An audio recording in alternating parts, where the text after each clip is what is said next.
The morning mist hung low over the Norfolk countryside as Catherine Windsor stepped out of the grand doors of Sandringham House. The ancient estate, with its red brick walls and towering chimneys, had witnessed countless Christmas mornings, but this one felt different. She pulled her navy coat closer against the December chill, her breath forming small clouds in the crisp air. Today marked her 15th Christmas as part of the royal family, yet the butterflies in her stomach reminded her of her very first walk to St. Mary Magdalene Church. Behind her, the sound of excited children's voices echoed through the corridors. Prince George, now 21 and home from university, was helping his younger siblings get ready for the traditional walk.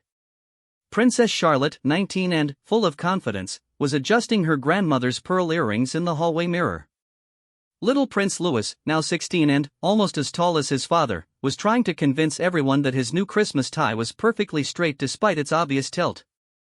"Mummy, do you think Granny would have liked my dress?" Charlotte asked softly, smoothing down the emerald green fabric that had been specially chosen to honor the late Queen Elizabeth's memory. It had been 3 years since they had lost the family matriarch, and Christmas at Sandringham carried a bittersweet weight that touched every tradition. Catherine turned to her daughter, seeing so much of William's grandmother in Charlotte's gentle eyes and determined posture. "She would have absolutely loved it, darling. Green was always one of her favorite colors for Christmas." She paused, remembering the countless conversations she had shared with the Queen during these very preparations. "She would be so proud of the young woman you've become." From upstairs came the sound of Prince William's voice, patient but firm, as he helped their youngest navigate the complexities of formal morning dress. The Prince of Wales had grown into his role with grace, carrying the weight of future kingship while still managing to be the hands-on father Catherine had fallen in love with all those years ago. The responsibility had aged him, adding silver threads to his auburn hair and deeper lines around his eyes, but it had also given him a quiet strength that reminded her why she had chosen this extraordinary life. "Right, troops, are we ready for inspection?" William appeared at the top of the grand staircase, his morning coat perfectly pressed and his ceremonial medals catching the winter light streaming through the tall windows. Behind him, King Charles emerged from his study, looking distinguished in his naval uniform, a tradition he had maintained even after ascending the throne. The king had adapted to his role with surprising ease, though Catherine could see the weight of the crown in the way he carried himself. Gone was some of the uncertainty that had marked his earlier years. In its place was a man who had found his purpose in serving his people, even as he navigated the challenges of a changing monarchy. Queen Camilla appeared beside him, radiant in deep purple, her presence a calming influence that had helped stabilize the family through its most difficult transitions. "Your Majesties," Catherine curtsied slightly, a gesture that had become second nature but still carried deep respect. The formalities that had once felt foreign now provided structure to their unusual family dynamic. Even in private moments, the reality of their public roles was never far away. As they gathered in the main hall, Catherine's mind wandered to the hundreds of people already lining the narrow lane between Sandringham House and the church. Some had been camping since dawn, armed with thermos flasks of tea and small Union Jack flags.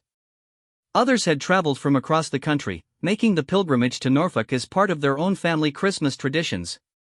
She had learned to appreciate these devoted royal watchers, understanding that their presence represented something larger than curiosity about celebrity. "Mummy, look." Louis pointed through the tall windows toward the crowd already gathering outside the estate gates.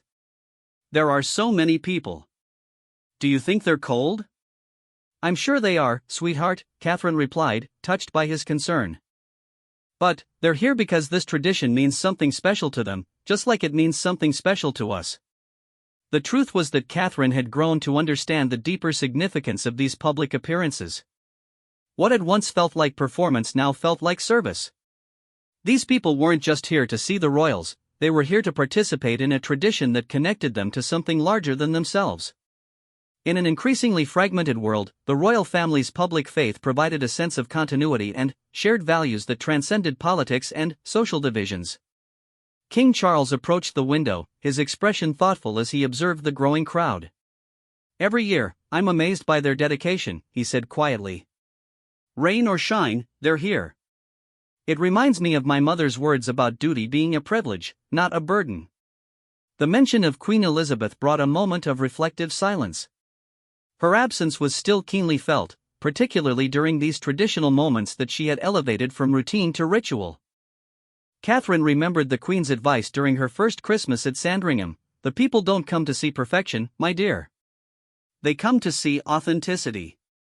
Be yourself, but be your best self." "Shall we have our family moment before we go?" William suggested, gathering his children closer.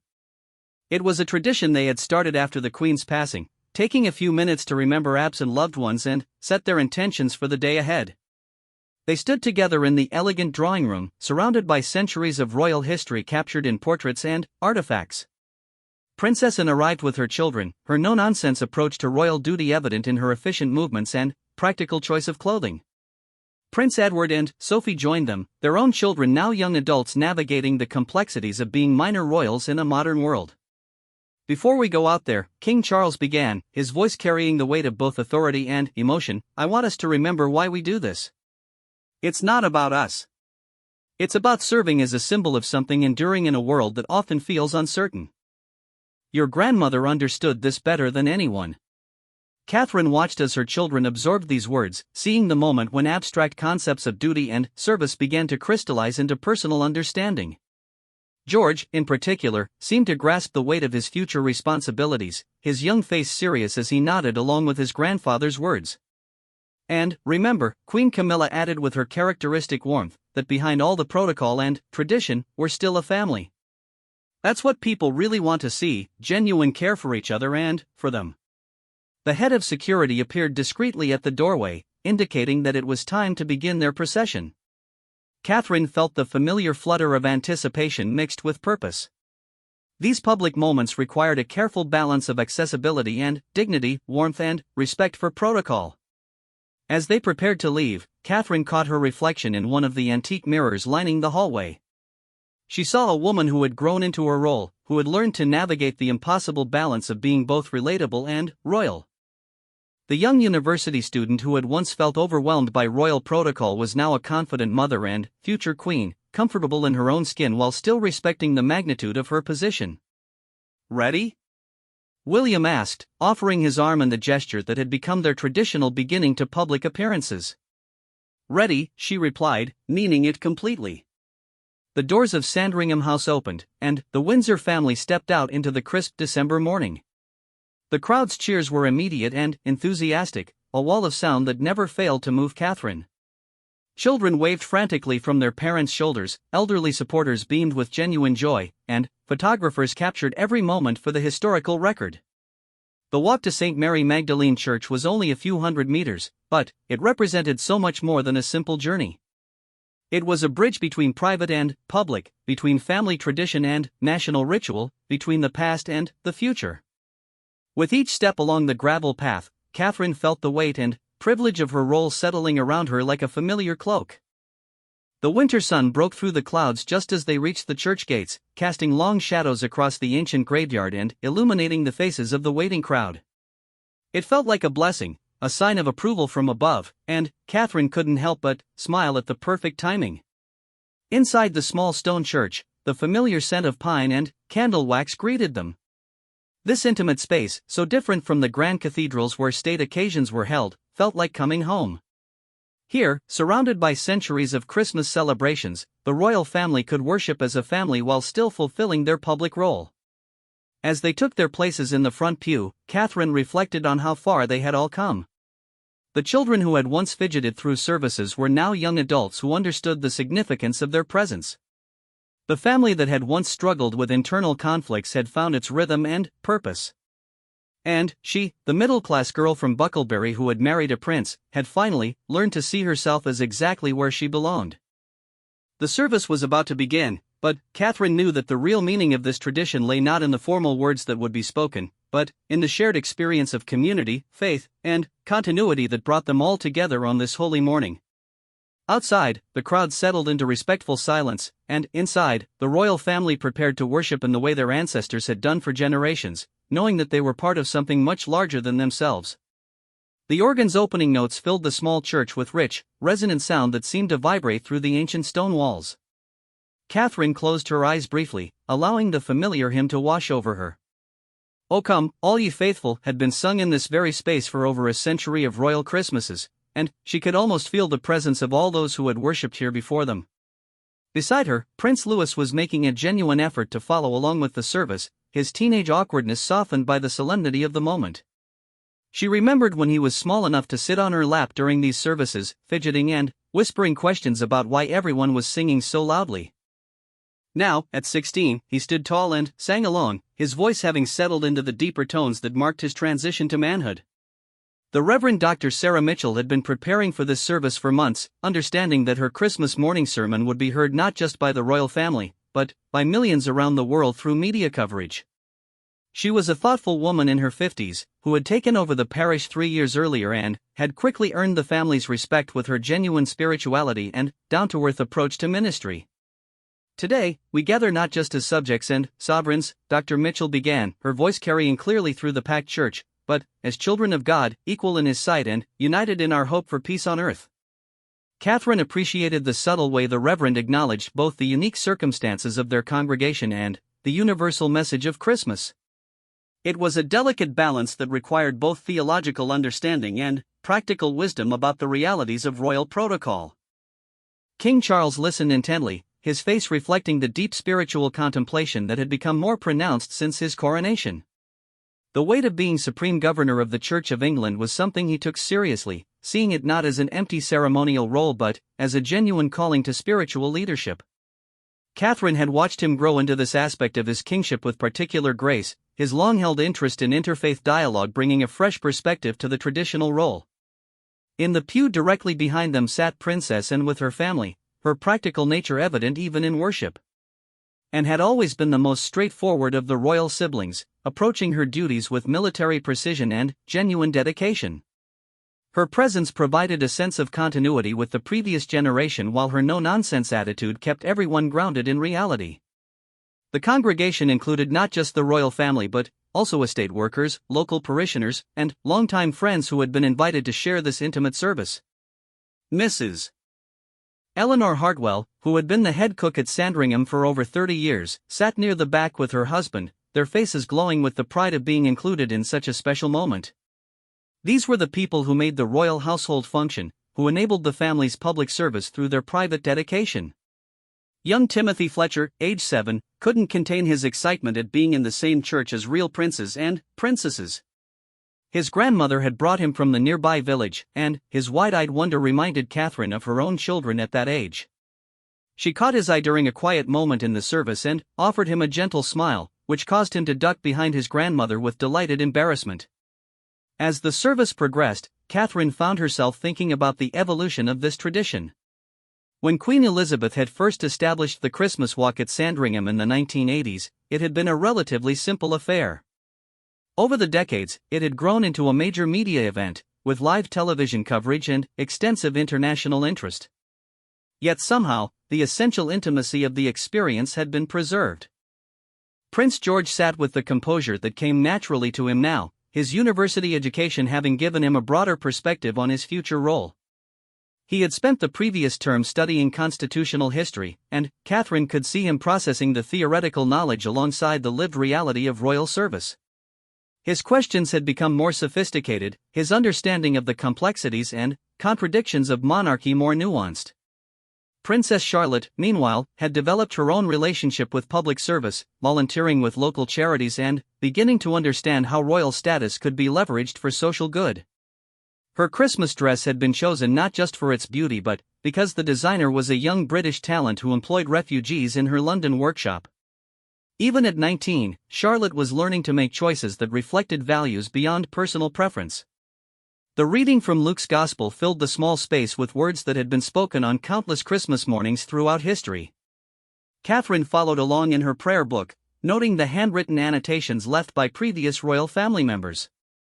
Some were in Queen Elizabeth's careful handwriting, others in Princess Margaret's more flowing script. These personal touches reminded her that she was part of a continuing story, not just a participant in an isolated event. Outside the church, the crowd had settled into patient waiting, understanding that the service would last about an hour.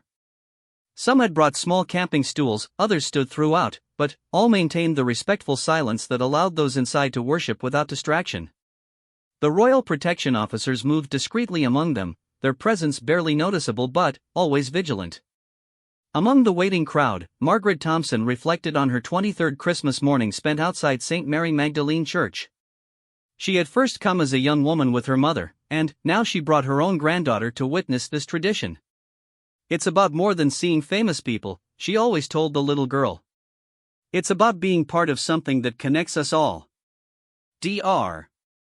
Mitchell's sermon focused on the theme of service, drawing connections between the shepherds who left their flocks to visit the Christ child and the modern calling to put community needs above personal comfort.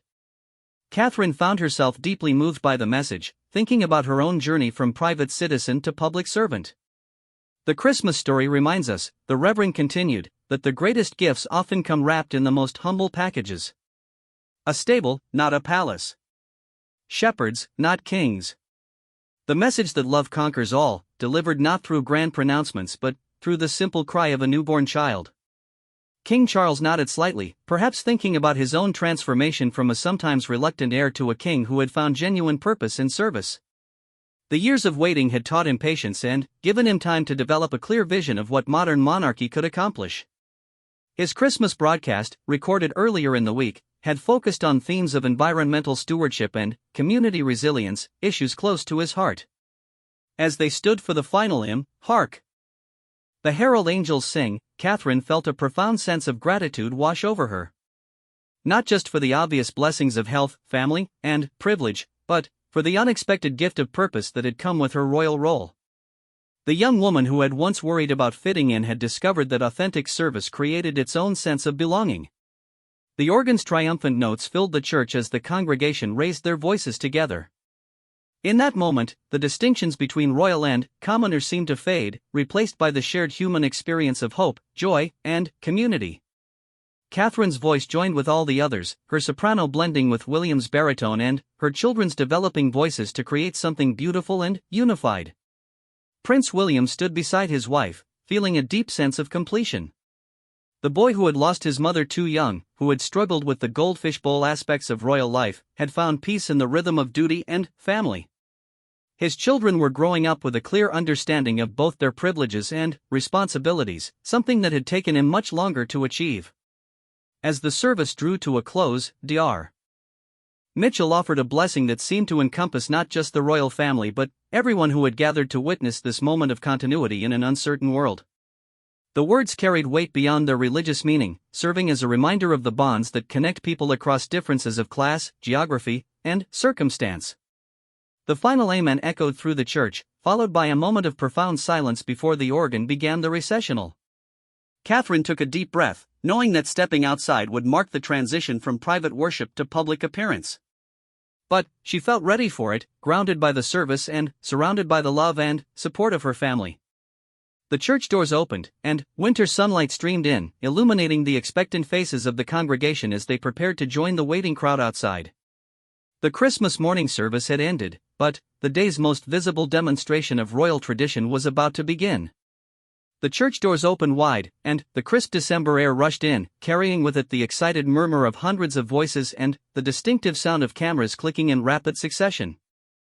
Catherine paused for just a moment at the threshold, feeling the familiar transition from the sacred quiet of worship to the public celebration that awaited outside. The crowd erupted in cheers as King Charles emerged first, his face breaking into the warm smile that had become his trademark since ascending to the throne. He moved with the practiced grace of someone who had spent decades learning how to make each person in a crowd feel individually acknowledged. Behind him, Queen Camilla appeared, her natural warmth immediately visible as she spotted familiar faces among the regular royal watchers. "Merry Christmas, Your Majesty," called out Mrs. Davies from the front row, a local teacher who had been bringing her primary school class to watch the Christmas walk for over a decade. King Charles heard her voice above the general celebration and turned to give her a special wave, causing her students to squeal with delight. Catherine followed with William and their children, and the volume of the crowd seemed to double. After 15 years of these public appearances, she had learned to scan the faces quickly, looking for children, elderly supporters who might need acknowledgement, and anyone who seemed particularly moved by the experience. Her genuine smile and careful attention to individuals had earned her a special place in the public's affection. Princess Charlotte walked with increasing confidence, her grandmother's pearls catching the winter sunlight. She had inherited Queen Elizabeth's ability to make eye contact with people across a crowd, making each person feel seen and appreciated. At 19, she was beginning to understand the power of these small gestures and their cumulative impact on the monarchy's relationship with the people. Charlotte. Princess Charlotte. A group of teenage girls waved frantically from behind the barriers, holding up a homemade banner that read "Future Queen of Hearts." Charlotte smiled and waved back, her natural grace making the formal protocol seem effortless. She had learned from watching her mother that authenticity was more important than perfection in these moments. Prince George, now a young man of 21, carried himself with the dignity expected of a future king while still maintaining the approachable demeanor that characterized his generation of royals. University had taught him to see beyond the immediate ceremony to the broader questions about monarchy's role in modern democracy. Yet standing here among people who had traveled hundreds of miles just to share this moment, the abstract became deeply personal. The crowd stretched much further than usual this year, with people lined up along the entire route back to Sandringham House. The tradition had grown organically over the decades, drawing not just locals but visitors from across the Commonwealth and beyond. Catherine could hear multiple languages being spoken as families shared this British tradition with relatives visiting for the holidays. Among the crowd stood the Patel family, who had immigrated to Britain from India 15 years earlier. For them, attending the Christmas service had become their own family tradition, a way of connecting with British culture while maintaining their Hindu faith. Mrs. Patel held her granddaughter on her shoulders, explaining the significance of what they were witnessing. "This is history, Beta," she whispered to 5-year-old Priya. "Someday you will tell your children about the day you saw the King and Queen on Christmas morning." Young Priya waved her small Union Jack flag with determined concentration, her face serious with the importance of the moment. When Princess Charlotte noticed her and waved specifically in her direction, Priya's solemn expression melted into pure joy, a moment that would be treasured in family stories for generations to come. The royal family began their traditional walkabout, moving slowly through the crowd and stopping to speak with as many people as possible. Catherine approached a group of elderly women who had been waiting since dawn, their dedication evident in their careful preparation with thermos flasks and warm blankets. "How long have you been waiting?" Catherine asked Mrs. Morrison, a sprightly 80-year-old who had been attending the Christmas service for over 20 years. "Oh, we got here at 6 this morning, Your Royal Highness," Mrs. Morrison replied, her eyes twinkling with excitement. "But it's worth every minute. This is our Christmas present to ourselves." Her friend, Mrs. Kennedy, nodded enthusiastically while clutching a small wrapped package. "We wanted to give this to Prince Louis," she said shyly. "It's just some homemade fudge from a recipe my grandmother used." Catherine accepted the gift graciously, knowing that such offerings represented hours of careful preparation and deep affection. These small tokens, which arrived by the hundreds during royal visits, were always properly acknowledged and often distributed to charities or staff members who could appreciate them. Prince Louis, meanwhile, had stopped to talk with a group of teenagers who were clearly starstruck by meeting someone so close to their own age who also happened to be royalty. His natural ease with people his own age helped bridge the gap between his extraordinary circumstances and the normal teenage experience. "What are you studying?" he asked a young man named Marcus who was wearing a college sweatshirt. "Engineering, sir," Marcus replied, then added with a grin, "though I'm much better at video games than calculus." Louis laughed, a genuine sound that carried across the crowd. "I completely understand that feeling. Sometimes I wonder how my ancestors managed to run a country without PlayStation." The casual comment, overheard by nearby journalists, would later be reported as evidence of the younger generation of royals' relatability, but in the moment it was simply a teenager connecting with other teenagers over shared experiences. King Charles had stopped near a group of military veterans, their medals and bearing identifying them as men and women who had served their country in various conflicts. His own military service had given him a special appreciation for their sacrifices, and these conversations were always among the most meaningful parts of any public engagement. "Thank you for your service," he said to Colonel James Wright, a veteran of the Falklands War who now worked with a charity supporting homeless veterans. "The pleasure is all mine, Your Majesty," Colonel Wright replied. "It's an honor to see the traditions continuing. The Queen would be proud of how you've carried forward her legacy." The mention of Queen Elizabeth brought a moment of poignant reflection. Her absence was particularly felt during these traditional occasions, but it had also given the rest of the family space to develop their own approaches to royal duty. King Charles had brought his environmental passion and interfaith perspective to the role, while William and Catherine had emphasized mental health awareness and early childhood development. As they moved through the crowd, Catherine noticed the extraordinary diversity of people who had come to witness this tradition. Families from across the Commonwealth, longtime British residents with roots in every corner of the world, and visitors who had included the Christmas service in their holiday plans. The sight reinforced her understanding of the monarchy's role as a unifying symbol in an increasingly diverse society. A young mother named Sarah held her infant son, hoping to get close enough for the baby's first photograph with the royal family. When Catherine noticed them, she made a point of stopping to admire the baby, whose bright eyes and serious expression reminded her of her own children at that age. "What's his name?" Catherine asked, gently touching the baby's tiny hand. "George, Your Royal Highness," Sarah replied, blushing slightly. "We named him after Prince George, actually. He was born the same week as his birthday." "What a lovely tribute," Catherine said warmly. "I hope young George here grows up to be as kind and thoughtful as his namesake." The exchange was brief but genuine, the kind of human connection that gave meaning to the formal aspects of royal duty. For Sarah, it would become a treasured family story. For Catherine, it was a reminder of the real impact these public appearances could have on individual lives. Prince William had gravitated toward a group of first responders who were spending their Christmas morning at the service before starting their holiday shifts. Police officers, paramedics, and firefighters stood together, their commitment to public service creating an immediate bond with the royal family's own sense of duty. "Thank you for working today," William said, shaking hands with each of them. "I know being away from your families on Christmas morning isn't easy." "It's part of the job, sir," replied firefighter Emma Collins. "But seeing traditions like this continuing, it reminds us why we do what we do. Some things are bigger than any individual." Her words captured something essential about the day's significance. The Christmas service wasn't just about royal tradition or public entertainment. It was about the continuity of shared values and the importance of service to something larger than oneself. As the walkabout continued, the winter sun climbed higher in the sky, casting long shadows across the gathered crowd. The photographers had captured hundreds of images, but the real story was being written in the countless individual interactions taking place between the royal family and the people who had come to share this moment with them. The return journey to Sandringham House would take much longer than the original walk to church, as the family made their way slowly through the crowd, ensuring that as many people as possible had the chance to exchange a few words or share a moment of connection. This was democracy in action, not through elections or formal processes, but through the ancient compact between ruler and ruled, service and support, tradition and innovation. Standing among the crowd, watching these interactions unfold, it was clear that something profound was happening. In an age of digital communication and social media, the simple act of gathering in person to witness an ancient tradition still held tremendous power.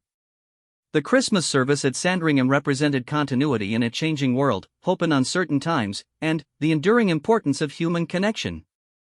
The afternoon light was beginning to fade as the royal family finally reached the gates of Sandringham House, their progress through the crowd having taken nearly 2 hours.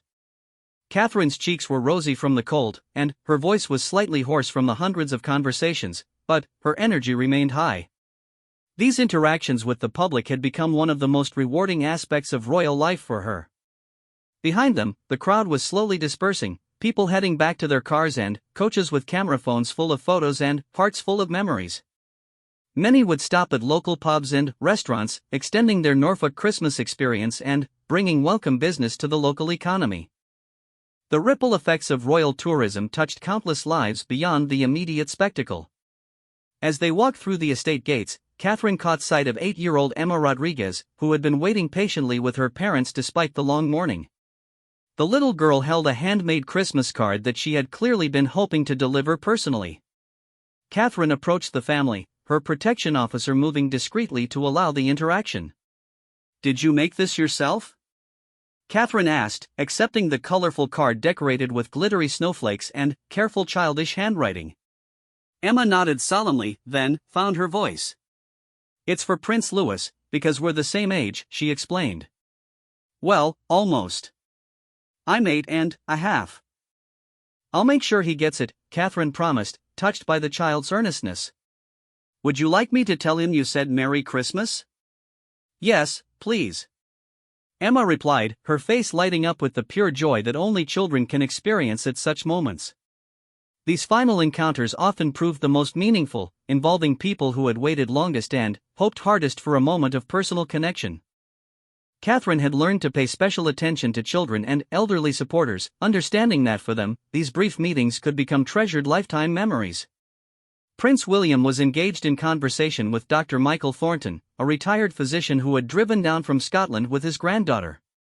The doctor had been following royal health initiatives and wanted to express his support for the mental health awareness campaigns that William and Catherine had championed.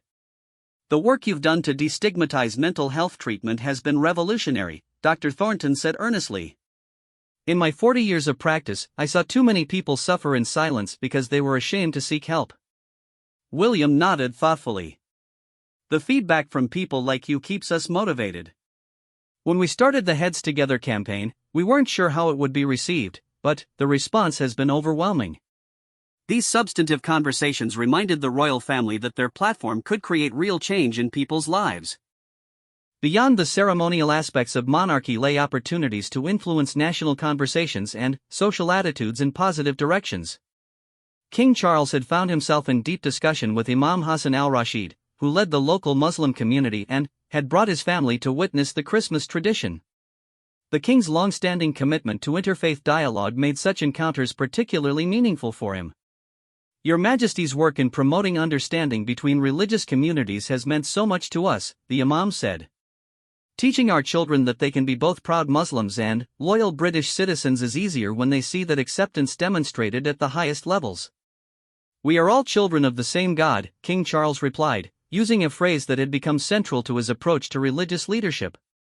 Our different traditions enrich rather than divide us when we approach each other with respect and open hearts. Such conversations represented the evolution of the modern monarchy, moving beyond its traditional Christian identity to embrace Britain's multicultural reality while maintaining its spiritual foundation. Princess Anne, ever practical, had been speaking with representatives from several charities that worked in Norfolk, discussing specific projects and offering encouragement for their continued efforts. Her approach to royal duty had always emphasized concrete results over ceremonial appearances, and these working relationships were where she found the greatest satisfaction. Queen Camilla had gravitated toward a group of grandmothers who had brought their grandchildren to the service, sharing stories about the challenges and joys of their role in modern families. Her own experience as a grandmother had given her a special appreciation for these relationships, and she often spoke about how they had enriched her understanding of contemporary life. As the family finally entered the private grounds of Sandringham House, the media photographers took their final shots from the permitted areas. The images captured would appear in newspapers around the world, but they could only hint at the deeper significance of what had transpired during the morning. Inside the house, the contrast between public and private life was immediately apparent. The grand rooms fell quiet except for the family's own voices, the formal protocols relaxed, and the complex machinery of royal protection and media management became invisible once again. Well done, everyone, King Charles said, settling into his favorite armchair in the private sitting room. Another successful Christmas morning. The children immediately began comparing notes about their conversations with the crowd, sharing funny moments and interesting encounters. Prince George had been particularly struck by his conversation with a group of university students studying constitutional law, while Charlotte had enjoyed meeting several young women who were starting their own businesses. Did you see the woman who had driven down from Aberdeen? Louis asked excitedly. She said she'd been saving up for this trip for 3 years. 3 years? Just to see us for a few minutes. The comment sparked a family discussion about the responsibility that came with such devotion from the public. It was a conversation that happened frequently, helping the younger generation understand that their privileged positions came with genuine obligations to serve others. Catherine excused herself to change out of her formal clothes, grateful for a few minutes of solitude to process the morning's experiences. Standing before her dressing room mirror, she reflected on how dramatically her life had changed since that nervous young woman had first walked the same route 15 years earlier. The transformation hadn't been easy. Learning to balance authenticity with dignity, accessibility with security, personal desires with public duty had required constant adjustment and growth. But, standing in the crowd that morning, seeing the genuine joy on people's faces, feeling the connection between the royal family and the broader community, she knew that the sacrifice had been worthwhile. Her phone buzzed with a text from her sister Pippa. Watched the coverage on television. "You all looked wonderful. Mum says to tell you she's proud of how natural you've become at this." The message reminded Catherine that she hadn't lost her original identity by becoming royal, she had simply expanded it. The middle-class values her parents had instilled, the importance of genuine relationships and hard work, had proven essential to her success in royal life rather than obstacles to overcome. Downstairs, the family was gathering for their traditional Christmas lunch, a private celebration that would provide relief from the public spotlight.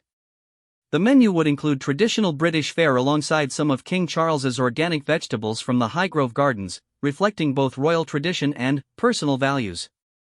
As they sat around the dining table, the conversation naturally turned to reflections on the morning's events and plans for the coming year. King Charles spoke about his hopes for expanding the monarchy's environmental initiatives, while William and Catherine discussed their ongoing work with early childhood development programs. "Next year, I'll be able to participate more fully," George said, referring to his approaching 22nd birthday and the increasing royal duties that would come with his advanced education completion. "I want to develop my own focus areas."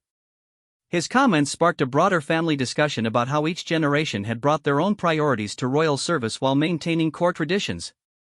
It was exactly the kind of evolution that kept the monarchy relevant while preserving its essential character. Princess Charlotte mentioned her interest in promoting young entrepreneurs, particularly women starting businesses in technology and sustainable industries. Her generation's comfort with digital communication and global perspectives was already shaping how they approached royal duties. As the afternoon wore on, the family gradually relaxed into the private celebration that was the real purpose of Christmas Day. The public service was important, but these moments of family connection provided the foundation that made their public roles sustainable. Outside Sandringham House, the last of the crowd was finally departing, but the impact of the morning would continue rippling outward through social media posts, family stories, and personal memories. For thousands of people, the 2025 Christmas service would become part of their own family history, a moment when they connected with something larger than their individual lives. Catherine stood at the window of the sitting room, watching the sun set over the Norfolk countryside. The estate felt peaceful now, ready to return to its quieter rhythm until next year brought another cycle of public celebration and private reflection. The Christmas tradition at Sandringham would continue, as it had for decades, because it served something essential in both the royal family and the broader community. It provided continuity in an uncertain world, hope during difficult times, and a reminder that service to others remained one of humanity's highest callings. As night fell on Christmas Day 2025, the royal family settled into the warmth of Sandringham House, knowing they had fulfilled their duty while creating memories that would last a lifetime. Outside, the ancient Norfolk countryside held its peace, ready to witness many more Christmas mornings in the years to come.